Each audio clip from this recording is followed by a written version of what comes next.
Live मत करना ना। हिमालय की उत्पत्ति की बात करें तो हिमालय के अंदर पहला जो सिद्धांत था भू सन्नति सिद्धांत की अगर हम बात करें तो इसमें हमें 3 नाम याद रखने हैं। पहला नाम हमें याद रखना है कोबर का, बड़ा ही फेमस कोबर का भूसन्नति सिद्धांत के नाम से जाना जाता है, यानी इंग्लिश में जियोसनलाइन कहते हैं। उसके बाद सिंक्लाइन, दूसरा जो है टोरगोड का है, और तीसरा है स्वेस या सुएस का मत है। ये दोनों ने इस सिद्धांत का क्या किया, समर्थन किया कि भाई ये बात सही है। अब यहां से अगर हम बात करें, और इसने कोबर ने इसके सिद्धांत की कई आलोचना भी है, लेकिन इसने जब ये सिद्धांत दिया तो हिमालय की बहुत सारी जो समस्याएं थी उनका क्या कर दिया, सॉल्यूशन कर दिया। तो कल हमने बात की कि भाई भूसन्नति जियो जो सिंक्लाइन है वो बनी कैसे, या उसमें जो मलबा था वो ऊपर कैसे उठा। कल एक प्रश्न था कि सर जब उसमें जो पानी नदियां गिरा रही थी और जब वो मलबा ऊपर उठा तो वो पानी कहाँ गया। मान लो आज इसमें 33 सागर में पानी था, नदियों ने मलबा गिराया, सेडिमेंट किया, जब वो भाग ऊपर उठा तो पानी कहाँ गया। पानी जैसे ऊपर उठा, ऊपर उठ गया, जब ऊपर उठा तो टेम्परेचर क्या होगा, कम होगा। तो टेम्परेचर कम होगा तो वो पानी क्या होगा, जमेगा, तो उसके ऊपर ग्लेशियर्स बने और बरसात भी हुई, और वो जब ढाल मिला तो ग्लेशियर पिघलकर जब बहना प्रारंभ करेगा तो उसी ने किसका रूप ले लिया, नदी और नालों का रूप ले लिया। जैसे हिमालय से लगभग जितनी भी नदियां निकलती है छोटी बड़ी, और आपने देखा होगा कि कभी हम इस पहाड़ी इलाकों में जाएं तो वहां पानी का जो स्रोत है पीने का वो ग्लेशियर से डायरेक्ट उन्होंने क्या किया, पाइप लगाया और वहां से वो पानी ले रहे। तो वो जो पानी ऊपर उठा तो उनको ढाल मिला तो उन्होंने किसका रूप ले लिया, नदियों का, रिवर्स का रूप ले लिया। छोटी बड़ी रिवर्स बहुत सारी है हिमालय में। बात समझ में आ गई। तो कोबर वाले सिद्धांत में किसी को कोई दिक्कत थी। अब आगे चले, ठीक। हाँ कुछ लिखना था तो कहां तक लिखवा दिया था, थोड़ा सा मेरे को बता दोगे।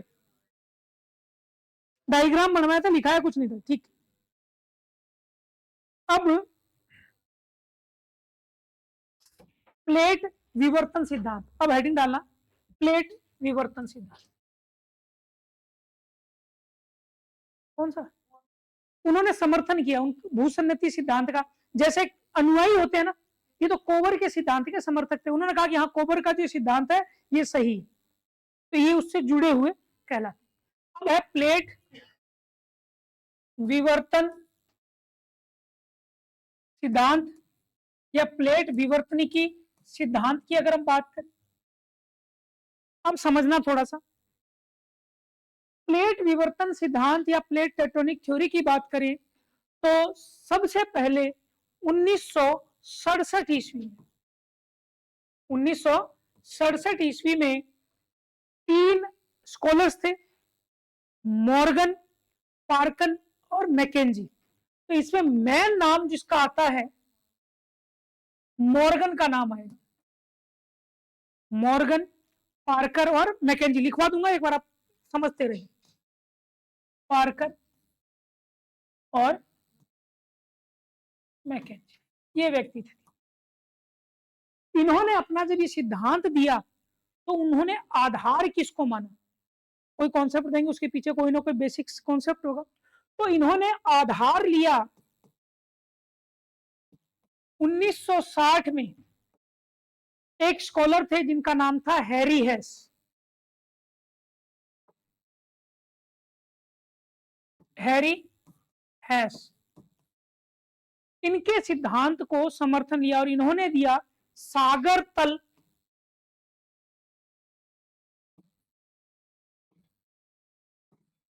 प्रसरण सिद्धांत, सी फ्लोर स्पेंडिंग यानी फैलाव, ठीक है, स्पेंड हो रहा है। इनका जो इस सिद्धांत को आधार। अब देखो यहां से प्रश्न आता है, अगर इन तीन का नाम ना हो तो किसका नाम होगा? हैरी हेस का। इसलिए कई बार प्रश्न आया हुआ है और उसमें आंसर किसको माना हुआ है? हैरी हेस। कई बार ये तीनों नाम हो और हैरी हेस भी दिया हो, और उस कंडीशन में हैरी हेस कैसे होगा? प्लेट विवर्तन सिद्धांत का की आधारभूत संकल्पना किसने दी? अब चाहे तीन हो, प्लेट विवर्तन सिद्धांत किसने दिया? मॉर्गन, पार्कर, मैकेंजी, या हो सकता है एक नाम दिए। तो प्रश्न की यहां बात समझ रहे हैं? हैरी हेस किस कंडीशन में होगा? ठीक है, आधार जो संकल्पना की जो बेस दिया वो किसने दिया? हैरी हेस। इन्होंने देखो क्या किया, मैं यहां बहुत शॉर्ट में बता रहा हूं। इन्होंने कहा कि जब प्लेटें एक दूसरे से दूर जाती हैं, डाइवर्जन होता है, तो नीचे मलबा है, ओ सॉरी नीचे लावा है, नीचे का जो लावा है, जो मैग्मा है, वो क्या आएगा? ऊपर आएगा। तो जब ऊपर आएगा तो वो उसको क्या करेगा? कोई चीज ऊपर आ रही है और वो क्या होगा? साइडों में फैलेगा। जब साइडों में फैलेगा तो वो जो किनारे हैं उसको क्या करेगा? दूर रखे। तो जो इतना था उसके तल का क्या होगा? प्रसार। फिर निकला, फिर प्रसार। तो धीरे धीरे इस तरह क्या होगा? प्रसार होता जाएगा। तो सागर तल के प्रसरण का क्या हो रहा है? प्रसार हो रहा है। और ऐसा मध्य अटलांटिक कटक को देखा गया। तो मध्य अटलांटिक कटक कहाँ है? अटलांटिक महासागर में, या हम कह दें अंध महासागर में, हिंदी में अंध महासागर। तो उसके जब देखे गए तो आज भी वो फैल रहा है, आज भी वो क्या है? फैल रहा है। तो उसके तल में प्रसार हो रहा है। तो यहां से इन्होंने देखा कि इन प्लेटों में गति हो रही है, और उसके कारण ही क्या हुआ कि प्लेटें जहां टकरा रही हैं और जहां दूर जा रही हैं तो वहां किसी चीज की फॉर्मेशन हो रही है। कहीं पर क्या बन रहे हैं? पर्वत बन रहे हैं, कहीं पर ज्वालामुखी पर्वत बन गए, कहीं पर वलित पर्वत बन गए, कहीं पर पठार बन गए। तो यहां से थोड़ा सा नॉलेज के लिए हम चलते हैं कि मैग्मा या लावा की अगर हम बात करें, मैग्मा या लावा की बात करते हैं, मैग्मा या लावा कितने प्रकार का होता है? Types of magma, types of lava कितने प्रकार के? क्वालिटी। चलो, पठार किस तरह के लावा से बनेगा? बहुत बार प्रश्न आया हुआ है, बहुत सिंपल सा प्रश्न है। ऑप्शन दे दूं? अम्लीय लावा, एसिडिक, दूसरा बेसिक, बेसाल्टिक लावा बोलते हैं, तीसरा मध्यवर्ती, और चौथा अल्ट्रा बेसिक। अब बताओ, बेसाल्टिक लावा होता है, उससे भी बनते हैं, अल्ट्रा बेसिक से भी। क्या इनमें क्वालिटी होती है? ठीक है। अब ग्रेनाइट कहाँ जमता है? नीचे जमता है। बेसाल्ट धरातल के ऊपर जमता है। लेकिन जब हम देखते हैं तो ग्रेनाइट की चट्टान तो ऊपर होती है और बेसाल्ट नीचे चला जाता है, जबकि बनने की फॉर्मेशन अलग है। ग्रेबो किस तरह के चट्टानों से, लावा से बनेगा? तो यहाँ पर अगर हम बात करें तो टेम्परेचर के आधार पर तीन तरह के लावा होते हैं, बेसाल्टिक, एंडेसाइट और रायोलाइट। ठीक है। 1000 डिग्री से ऊपर टेम्परेचर जिस लावा का होगा वो बेसाल्टिक लावा होगा। 800 से 1000 डिग्री सेंटीग्रेड के बीच का जो लावा होगा वो एंडेसाइट लावा प्रकृति होगी। और जो 800 से नीचे 600 से 800 के बीच में होगा वो रायोलाइट किस्म का लावा होगा। समझ में आ गई बात? तो ये लावा के हैं। उसके बाद इसमें मैंने 3 लावा की बात की। पहला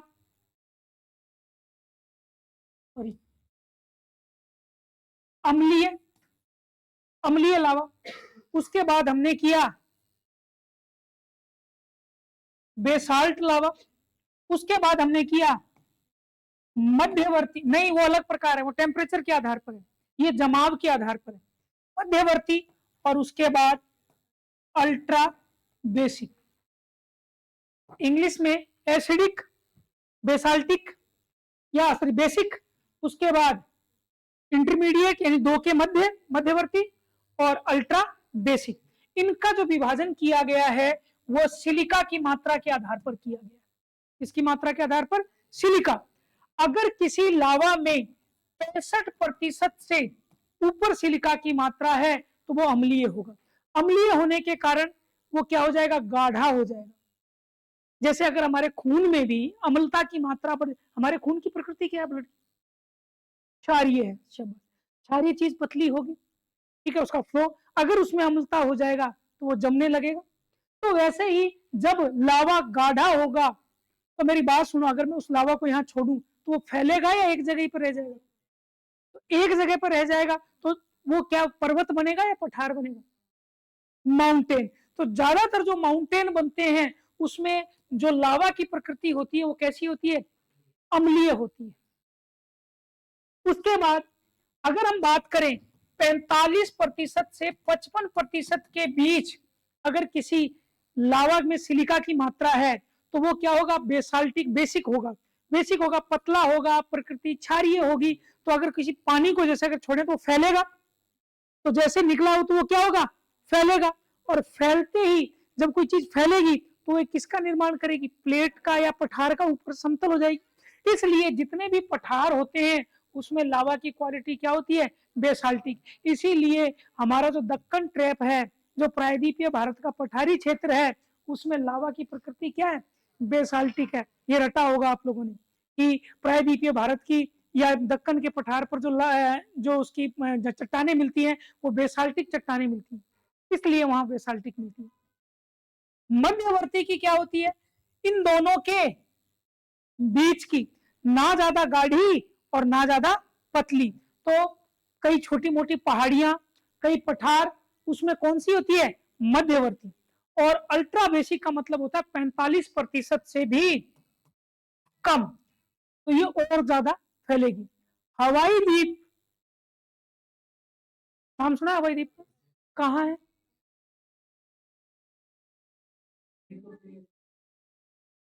उत्तरी अमेरिका में बोलोगे हवाई द्वीप, प्रशांत प्लेट पर है, उस पर वर्चस्व यूएसए का है, ठीक है। हवाई द्वीप की राजधानी, प्रश्न आया था कि प्रशांत महासागर का चबूतरा, होनोलुलु नाम सुना है, वो उसकी राजधानी है, ठीक है, हाँ होनोलुलु, ठीक है, नाम तो फिर ऐसे ही है, ठीक है। तो वो क्या करता है कि वहां पर पोर्ट भी विकसित हुए, ठीक है, जैसे सिंगापुर। तो ये पोर्ट जब हम बंदरगाह करेंगे तो वहां, तो कहने का मतलब ये है कि वो बहुत ज्यादा पतला होगा तो वो क्या होगा, शील्ड के क्या नाम है, पठार के रूप में उनकी हाइट कम होगी। तो इन लावा के आधार पर, तो आपको हमें बेसिकली ये दो लावा, बाद में हम आगे इसकी बात करेंगे, तो अम्लीय और बेसाल्टिक बेसिक लावा ध्यान होना चाहिए। जहां पठार होंगे ज्यादातर कंडीशन में क्या होगी, बेसाल्टिक, और जहां ज्वालामुखी पर्वत होंगे वहां पर क्या होगी, अम्लीय। और अम्लीय तो सिलिका की मात्रा भी क्या होगी, ज्यादा, तो यहाँ पर धात्विक खनिज भी क्या मिलेंगे, ज्यादा मिलेंगे। बात समझ में आ गई। अब हम हिमालय, तो इसीलिए हिमालय के अंदर ग्रेनाइट, अब ग्रेनाइट कहां जमता है, धरातल के नीचे, और बेसाल्ट कहां जमेगा, धरातल के ऊपर। इनके बीच में भी लावा जम जाता है, तो बहुत तरह की आकृतियां बनती है, बैथोलिथ, फैकोलिथ, लेपोलिथ, ज्वालामुखी की आपने आकृतियां कहीं ना कहीं सुनी होगी, जब हम करेंगे तो वहां बात करेंगे। तो वो भी क्या है, चट्टान की स्थिति बनती है। तो हिमालय में इन चट्टानों की भी क्या मिलेगी, उपस्थिति मिलेगी। अब हम बात करते हैं, तो हैरी हैस के सिद्धांत को आधार मानकर प्लेट विवर्तन सिद्धांत दिया गया, और उन्होंने कहा कि 3 तरह के किनारे होते हैं। पहला किनारा होता है अभिसारी, एक दूसरे की तरफ आएंगे, टकराएंगे। टकराने से रचना होती है या विनाश होता है, टकराने से विनाश होता है, टकराने से हमेशा क्या होगा, विनाश। और एक दूसरे से दूर जाएंगे, एक दूसरे से दूर देखो, अलग अलग सब्जेक्ट में अलग अलग कॉन्सेप्ट लगता है, ठीक है। कुछ सब्जेक्टों में जहां टकराहट होगी, मिलन होगा, वहां पर निर्माण होगा। लेकिन हमारी ज्योग्राफी में लगना है कि अगर टकराहट होगी तो विनाश होगा, और दूर दूर जाएंगे तो क्या होगा, रचना होगी, तो रचनात्मक किनारा भी बोलते हैं। और ट्रांसफॉर्म क्या होंगे, अगल बगल खिसक जाएंगे। तो 3 तरह की, तो इनके किनारों पर ही क्या होगी, आकृतियां बनेंगी। और जब इन्हीं किनारों पर जब इस तरह की घटना होगी तो यहीं पर भ्रंश बनेगा, यहीं पर वलन बनेगा, और यहीं पर क्या होगा, यानी विनाश भी हो रहा है, रचना भी हो रही है। तो सबसे ज्यादा जो संवेदनशील इलाके होते हैं वो प्लेटों के यही किनारे होते हैं। इन्हीं किनारों पर भूकंप आता है, अर्थक्वेक आता है, इन्हीं किनारों पर ज्वालामुखी होता है, और सुनामी आए, चाहे कोई भी एक्टिविटी आए, तो इन्हीं के कारण वो घटना घटित होती है। सुनामी आया तो सुनामी क्या है, जब महासागर के अंदर भूकंप आएगा तो किसका रूप ले लेगा, सुनामी का ले लेगा। और जहां भूकंप आएगा वहां ज्वालामुखी क्रिया होगी, और जहां ज्वालामुखी क्रिया होगी वहां भूकंप। हिमालय अपवाद है, उसकी बात हम कर चुके हैं, बात क्लियर हुई। तो यहाँ पर रटना है तो ये बात रट लेना। प्लेट विवर्तन सिद्धांत किसने दिया, मैकेंजी, मैं लिखवा दूंगा मैडम, लिखवा दूंगा, मॉर्गन पार्कर इन्होंने दिया। मैन नाम अगर इन तीनों में से हमें चुनना पड़े, प्रिंस्टन विश्वविद्यालय के ये प्रोफेसर थे। आधार उन्होंने किसका लिया, हैरी हेस के। उस सिद्धांत का नाम क्या था, सागर तल प्रवर्तन सिद्धांत। बात समझ में आ गई। और हुआ वही जो अभी तक हम करते आ रहे हैं, मैं अब दोबारा रिपीट नहीं करूंगा भाई। गोंडवाना लैंड और अंगारा लैंड, पेंजिया प्लेटों की टकराहट हुई जिससे भाग ऊपर उठ गए। बात समझ में आ गई, तो वो मैं यहाँ रिपीट नहीं कर रहा। यहां से कुछ फैक्ट आते हैं। फैक्ट क्या आते हैं, दो फैक्ट तो ये हो गए। तीसरा फैक्ट आएगा कि हिमालय का जो निर्माण हुआ वो डाइवर्जन से हुआ या कन्वर्जन से हुआ या ट्रांसफॉर्म से हुआ, यानी एक दूसरे से प्लेटें दूर गई, एक दूसरे के नजदीक आई, या एक दूसरे के अगल बगल खिसक गई। पास आई नहीं, अभिसरण हुआ। हिंदी में क्या हुआ, अभिसरण। बस आपको एक बार टर्मिनोलॉजी समझ लो, उसके बाद सिर्फ लिखवाऊंगा। कन्वर्जन हुआ, इसके कारण हिमालय का निर्माण हुआ। तो प्लेट विवर्तन सिद्धांत कहता है कि जहां बलन पड़ेंगे, जहां फोल्ड होगा, उसके साथ भ्रंश, फॉल्ट या छेद, थ्रस्ट पाया जाएगा। ठीक है। अब यहां पर भ्रंश का मतलब क्या होता है, घाटी नहीं होता, फॉल्ट। और एक आपने सुना होगा थ्रस्ट, छेपण या छेप बोलते हैं। ये दोनों ही भ्रंश यानी दरार है, लेकिन दोनों के बनने में क्या है, फर्क है। दोनों के बनने में फर्क है। दरार का मतलब, हाँ सर, करो सर ज्ञान साझा। नहीं आप उनको बता रहे थे मैंने। अच्छा कोई नहीं, अच्छा मेरे से पूछ लो यार, चलो भूल गया यार। ठीक, हाँ, भ्रंश और छेपण की बात करते हैं। तो भ्रंश का मतलब क्या होगा कि एक दरार बनेगी। क्या होगी, दरार। जैसे हम दीवारों में देखते हैं, वो दरार होगी छोटी, जब उसका एरिया लंबा हो जाएगा और वो थोड़ी सी गहरी बन जाएगी तो वही दरार किसमें कन्वर्ट हो जाएगी, भ्रंश में कन्वर्ट हो जाएगी। किसमें कन्वर्ट हो जाएगी, भ्रंश में। और जब कोई चीज भ्रंश में कन्वर्ट होगी, दरार, तो मान लो यहां पर ये दरार है, तो इनके बीच में एक तल होगा कि नहीं होगा। अक्ष का मतलब क्या होता है, एक्सिस का मतलब क्या होता है, अक्ष का मतलब, अक्ष का मतलब क्या होता है, इंग्लिश में इसको एक्सिस बोलते हैं। जैसे आपने सुना होगा कि पृथ्वी अपने अक्ष पर इतने डिग्री झुकी हुई है, अपने कक्ष पर इतने डिग्री का कोण बनाती है।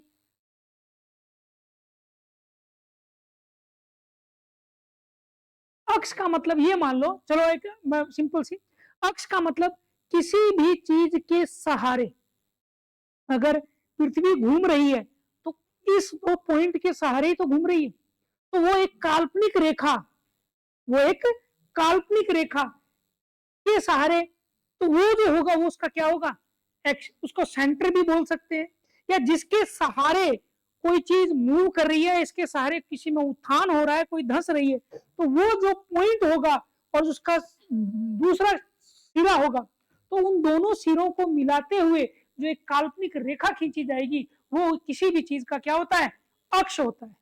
वो क्या होता है, अक्ष। जब इस अक्ष के सहारे कोई चीज ऊपर उठ जाए और ये वाली चीज नीचे, क्या मिलन होगा? अंतर तो अभी भी है ना, दरार तो अभी भी है। मान लो ये दीवार यहां से टूटे, दरार आई, क्रैक्स है, और ये वाला भाग थोड़ा सा बाहर निकल जाए और ये वाला भाग थोड़ा सा अंदर चला जाए, तो वो जो होगा वो क्या कहलाएगा? वो थ्रस्ट कहलाएगा। वो क्या कहलाएगा? थ्रस्ट। दरार में सीधी दरार पड़ गई, भ्रंश में क्या होगा? फैल जाएगी वो दरार, गैप हो जाएगा। लेकिन जब थ्रस्ट की बात करेंगे तो होगी दरार ही, एक भाग और दूसरा नीचे, लेकिन उनके बीच में वो दरार मौजूद रहेगी, तो उसको क्या कहा जाता है? थ्रस्ट कहा जाता है। और हिमालय में इस तरह के 4 थ्रस्ट हैं। कई बार प्रश्न आया है, अब उठा के देख लेना। पहला जो थ्रस्ट है उसको इंडस थ्रस्ट बोला जाता है, जैसे सच्चर जोन भी बोला जाता है। अभी हम बात करेंगे, सच्चर जोन बोला जाता है, इंडस थ्रस्ट बोला जाता है, सिंधु भ्रंश बोला जाता है।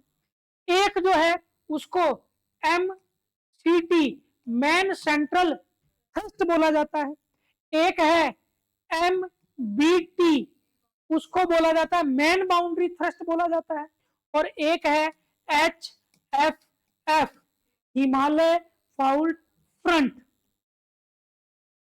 ये इसके नाम है और इंग्लिश में ही है। तो ये 4 तरह के थ्रस्ट है हमारे, और इनके सहारे कोई ना कोई उठाव हुआ है। जैसे सच्चर के सहारे महान हिमालय बना, उसके बाद इसके सहारे लघु हिमालय बना, इसके सहारे शिवालिक बना, और यहां पर क्या है? मैदान। इनका क्रम भी पूछा जाता है, इनका निर्माण भी पूछा जाता है, किन दो के मध्य कौन सा थ्रस्ट है, कौन सा भ्रंश है। तो अगर हम बात करें सच्चर की बात करते हैं, तो हिमालय की यहां थोड़ी सी बात करें तो हिमालय की श्रेणियों की बात करते हैं, तो अगर वर्गीकरण देखें तो सबसे ऊपर जो है वो क्या है? ट्रांस हिमालय। उसके बाद है ग्रेट हिमालय या महान हिमालय, हिंदी में वृहद हिमालय, बहुत सारे नाम हैं, ठीक है, हिमाद्री भी इसको कहा जाता है, ग्रेट हिमालय। उसके बाद कौन सा हिमालय? लघु लेसर हिमालय, लघु हिमालय, लेसर हिमालय। और उसके बाद क्या है? शिवालिक, शिवालिक हिमालय, या इसको आउटर हिमालय भी कहा जाता है, बाह्य हिमालय के नाम से भी जाना जाता है, बाह्य हिमालय। और इसके बाद यहाँ क्या है? मैदान, ग्रेट प्लेन। तो इनके बीच में एक एक थ्रस्ट है। इनके बीच में कौन सा थ्रस्ट है? सच्चर जोन, या इसको इंडस थ्रस्ट, सिंधु भ्रंश भी कहा जाता है। इसके मध्य कौन सा है? MCT मैन सेंट्रल थ्रस्ट, महान हिमालय और लघु हिमालय के बीच में। ये बार प्रश्न बार बार आता है। उसके बाद कौन सा है?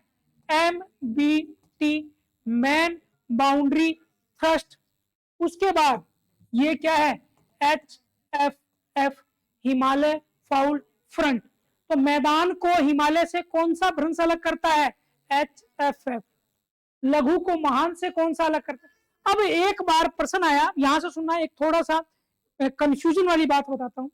यहां से एक किताब के अंदर, जो ऑब्जेक्टिव किताब थी, उसने MBT को क्या लिख दिया? GPT लिख दिया, ग्रेट बाउंड्री थ्रस्ट। वैसे ग्रेट बाउंड्री थ्रस्ट देखा जाए तो हमारे राजस्थान में है, इसमें अरावली और विंध्य, हिमालय नहीं, कहां हिमालय, नहीं नहीं, वो नीचे है हमारे। चलो थोड़ा सा यहां से मैं, ये राजस्थान का मैप है, यहां पर अरावली है, अरावली की शाखा। यहां पर एक, यहां पर तो क्या आ गया आपके? दक्कन ट्रेप यानी मालवा ट्रेप आ गया, जिसको हड़ौती का पठार कहते हैं। ऊपर यहां कगार, कगार का मतलब क्या होता है? स्कार्पमेंट की बात करते हैं, क्या होता है? मैंने उस दिन बताया था, जिसका ढाल क्या हो? 90 डिग्री पर हो। और वो कब बनेगा? जब कोई चीज किसी भ्रंश के सहारे क्या चली जाए? नीचे, या क्या उड़ जाए? ऊपर। तो वो ढाल क्या होगा? 90 डिग्री। तो यहां पर इस भ्रंश के सहारे, तो सवाई माधोपुर की अगर बात करते हैं, सवाई माधोपुर, उसके नीचे क्या आएगा, ऊपर इधर तो है डोसा, इधर बूंदी, ठीक है, तो कोटा ये वाला पार्ट, तो सवाई माधोपुर और दौसा के यहाँ आसपास, यहाँ पर वो भाग इस दरार के सहारे नीचे और ऊपर उठ गया, तो ऊपर उठा भाग विंध्यन कगार कहलाता है। क्या कहलाता है, विंध्यन कगार कहलाता है। तो यानी अरावली और विंध्यन कगार के बीच जो है वो कौन सा है, जीबीटी, बहुत बार आया हुआ है। स्कार्पमेंट, स्कार्प बोलते हैं, यानी इस तरह की आकृति होती है, ठीक है। तो ये बात समझ में आ गई। तो ये राजस्थान के संदर्भ में है, लेकिन वहां पर उसमें इसका क्या कर दिया, जीबीटी कर दिया, यानी ये नहीं था, ये नहीं था। अब मान लो आपसे अगर प्रश्न दे दिया जाए कि लघु हिमालय और शिवालिक के बीच कौन सा भ्रंश है, अब मान लो ये दे दिया, ये दे दिया, ये दे दिया और ये दे दिया, तो उस कंडीशन में क्या करेंगे, ये जीबीटी हम करके आएंगे क्योंकि प्रश्न है। हाँ, अगर ये दिया हुआ है और ये दिया हुआ है, फिर हम किसको चुनेंगे, बात समझ में आ गई। तो ये आपको सजग रहना पड़ेगा, क्योंकि हम ज्यादातर इसको कहां पढ़ते हैं, राजस्थान के संदर्भ में पढ़ते हैं। इसीलिए धौलपुर, उसके बाद नीचे चले करौली, सवाई माधोपुर, यहां पर जो चट्टानें मिलती हैं वो अरावली से अलग मिलती है। अवसादी चट्टानों की अधिकता है, लाल बलुआ पत्थर, रेड सैंडस्टोन, सुना होगा, सिटी धौलपुर को कहा जाता है। जबकि अरावली में तो किसकी अधिकता है, धात्विक खनिजों की। तो इसलिए आप देखोगे सवाई माधोपुर, तो यहां पर जो मिलते हैं रेड, जो बलुआ पत्थर की बात की, रेड सैंडस्टोन की बात की, तो आपके जो दिल्ली के अंदर जितने भी लाल पत्थरों से निर्मित है ना, वो वहीं से आए हुए। तो कोई भी चीज ऐसे नहीं मिलती। तो मेरा यहाँ इतना सतर्क रहना कि अगर ये ना मिले तो ये, अगर दोनों हो तो ये क्या हो जाएगा, ये हो जाएगा। बात समझ में आ गई। अब इनके बनने का क्रम है, आपने कई बार देखा होगा हिमालय में इन तीन को ही शामिल किया जाता है श्रेणियों में, ट्रांस हिमालय को शामिल नहीं किया जाता। क्यों नहीं, यह हिमालय से पहले का है चाइना में, ये बात सही है आपकी, लेकिन कारण क्या है कि जब उत्थान हुआ टकराहट के कारण, तो ये पहले से मौजूद था, यानी इसका जो अस्तित्व था वो हम कह दें कि हाँ जी, हाँ, ये पहले से ही मौजूद था। प्रभाव पड़ा टकराहट से, कुछ प्रभाव देखो, अगर मान लो ये पहले से दीवार है, अगर इससे टकराहट होगी तो इफेक्ट तो इस पर भी पड़ेगा, लेकिन इस टकराहट के बाद ये चीज यहाँ उठी, उससे पहले भी ये क्या थी, ये थी। तो इसलिए हिमालय के अंदर बेसिकली तीन श्रेणियों का ही जिक्र आता है, और इसके अंदर काराकोरम, लद्दाख और जास्कर श्रेणियां आती है। टकराहट से इधर भी फर्क पड़ेगा, लेकिन ये पहले, इसीलिए इन तीनों में या चारों में सबसे प्राचीनतम चट्टानें अगर पूछा जाए तो किस बेल्ट में होगी, ट्रांस हिमालय में होगी। इनका निर्माण बेसिकली सेनेजोइक युग में हुआ, नवजीवी कल्प में हुआ, जैसे ओलिगोसीन, मायोसीन और प्लायोसीन में, और इसका प्लिस्टोसीन और होलियोसीन में चल रहा है, प्लिस्टोसीन में हुआ, इसका इससे पहले तक था। और हिमालय है जहां आज, वहां पर सागर, 33 सागर की बात करें, वहां पर उत्थान की बात करें, तो सेनेजोइक युग से पहले का जो टाइम की बात करते हैं, जिसमें क्रिटेशियस आ जाएगा, जुरेसिक आ जाएगा, तो वहां पर हिमालय से पहले क्या था, 33 सागर था। इसीलिए हिमालय का जो गर्भ कहा जाता है, उत्पत्ति स्थल कहा जाता है, वो कहां हुई, 33 सागर में। तो ये बात समझ में आ गई, प्लेट विवर्तन सिद्धांत समझ में आ गया, लिख लें इसको, लिखो, हेडिंग डालो, प्लेट विवर्तनिकी सिद्धांत। ये इसलिए लिखा रहा हूं कि किताबों में आपको बिखरा हुआ मिलेगा, इसलिए लिखा रहा हूं, लिख लो, शॉर्ट में लिखना है। 1967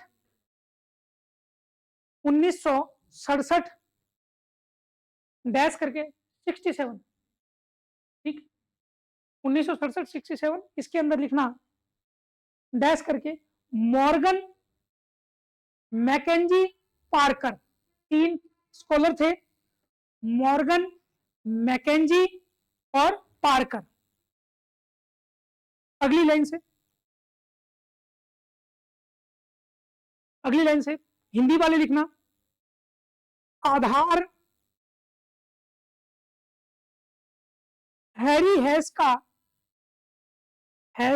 का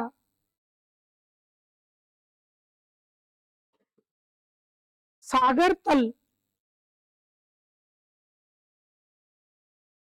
प्रसरण सिद्धांत, हैरी हैस का सागर तल प्रसरण सिद्धांत, और इन्होंने कब दिया, ब्रैकेट में लिखा 1960। अब इंग्लिश वाले लिख लेना, बेस थ्योरी, बेसिक थ्योरी या बेस थ्योरी, सी फ्लोर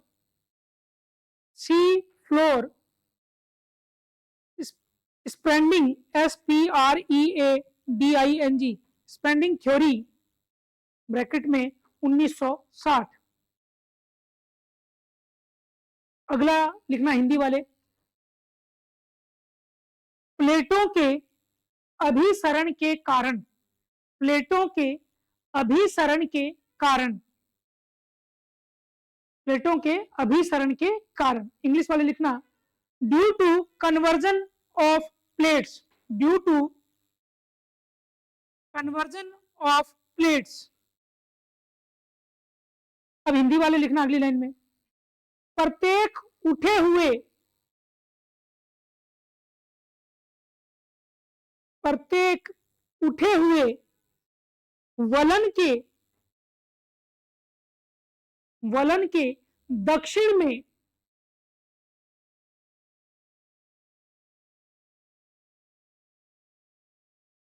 प्रत्येक उठे हुए वलन के दक्षिण में एक थ्रस्ट बना, थ्रस्ट बना,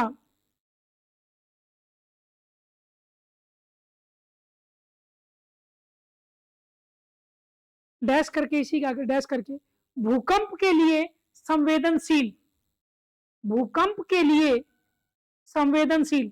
जो ये थ्रस्ट होते हैं, जो ये भ्रंश होते हैं, ये क्या होते हैं, भूकंप के लिए संवेदनशील जोन। और हिमालय हमारा भूकंप की दृष्टि से अति संवेदनशील है।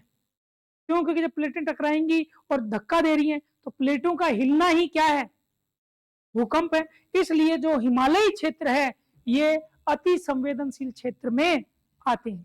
अगर आपसे पूछ लें कि हिमालय अति संवेदनशील क्षेत्र में क्यों आता है, तो प्लेटों के अभिसरण के कारण यहाँ जो थ्रस्ट बने और थ्रस्ट के जो किनारे होते हैं वो अति संवेदनशील होते। इंग्लिश वाले लिखना, to the south of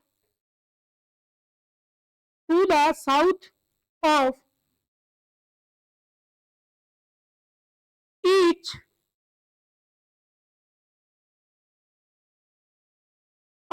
uplifted fold a thrust, uplifted fold a thrust is formed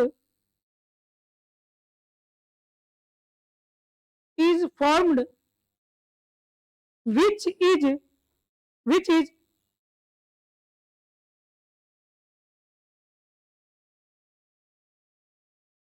vulnerable to earthquake,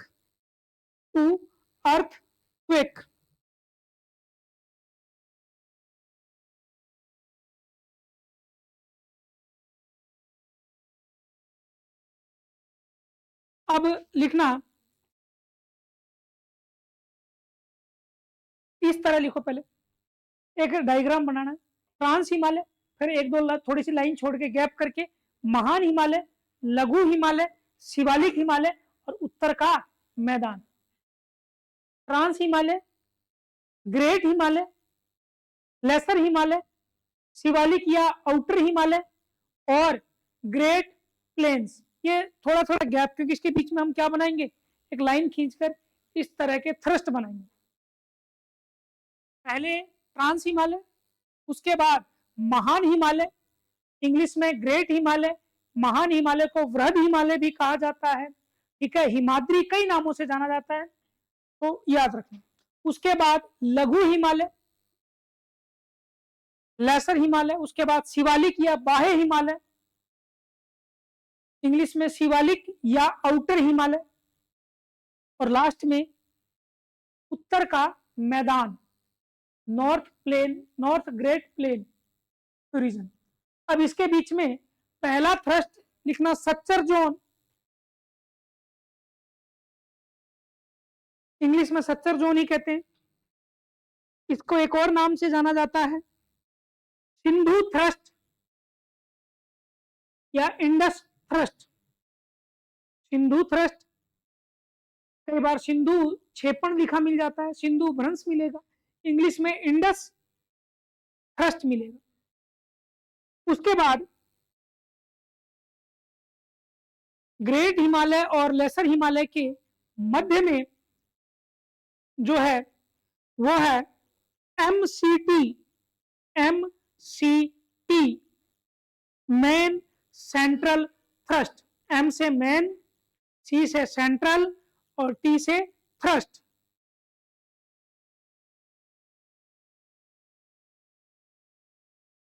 उसके बाद लेसर और शिवालिक यानी लघु और शिवालिक के बीच में जो है MBT,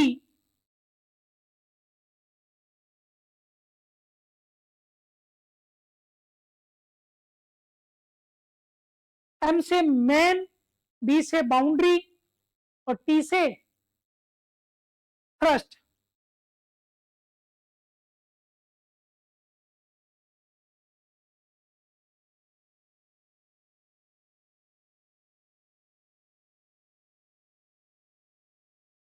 ऑब्लिक करके GBT या GBF भी कर दो।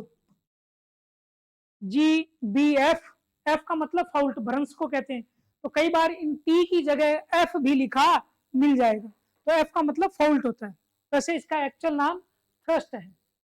अब ये कहानी यहाँ लिखने की जरूरत नहीं है, आपको पता है कि किस कंडीशन में हमें क्या करना है, GBF करना है, ग्रेट बाउंड्री थ्रस्ट या ग्रेट बाउंड्री फॉल्ट करना है।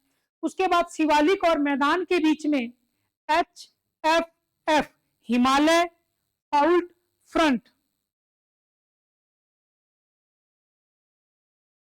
या कई बार फ्रंट फाउल्ट भी लिखा मिल जाता है, तो HFF हिमालय फाउल्ट फ्रंट।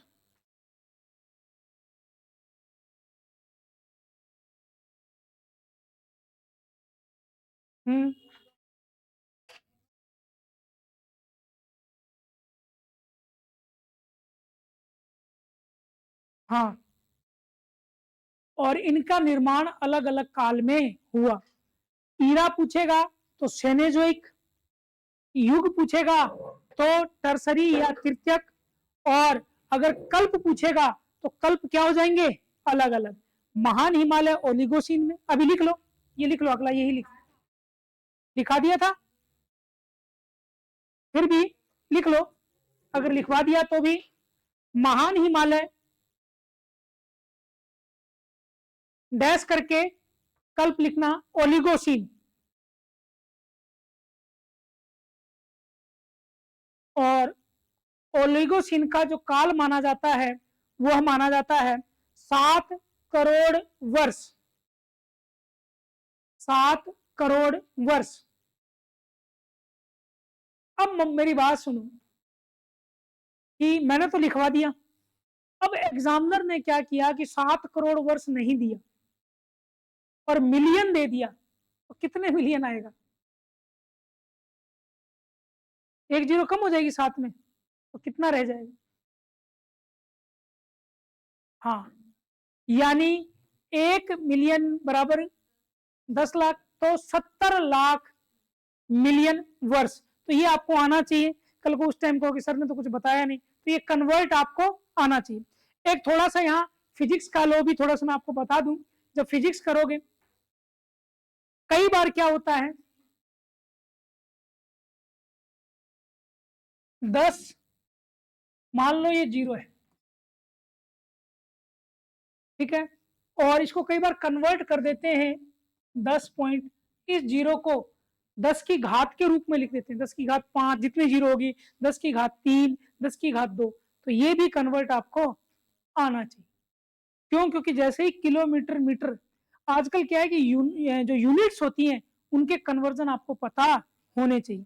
मैंने बार बार बताया, हम रटकर मीटर जाते हैं और अगला जाते ही उसको क्या या तो किलोमीटर में कन्वर्ट कर देता है या सेंटीमीटर में कन्वर्ट कर देता है, और सबसे बड़ी विडंबना तब होती है जब इसको फीट और मील्स में कन्वर्ट करें, तब हमारे लिए थोड़ी समस्या हो जाती है। और कई बार छोटे एग्जाम के अंदर राजस्थान का क्षेत्रफल मील में पूछा गया, वर्ग मील में पूछा गया, हो सकता है इंडिया का भी पूछ ले। वर्ग मील है तो 1.6 इंटू 1.6 से भाग देकर उसको कन्वर्ट कर लोगे। ऐसी बहुत सी इकाइयां पूछी जाती है, तो इतना तो आपको अवेयर रहना पड़ेगा। उसके बाद ओलिगोसीन 70 या 7 करोड़ वर्ष। उसके बाद लघु हिमालय, लेसर हिमालय, मायोसीन,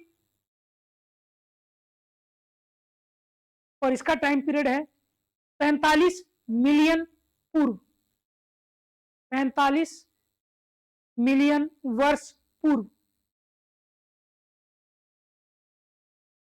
उसके बाद शिवालिक हिमालय, उसके बाद शिवालिक हिमालय, शिवालिक हिमालय का है प्लायोसीन,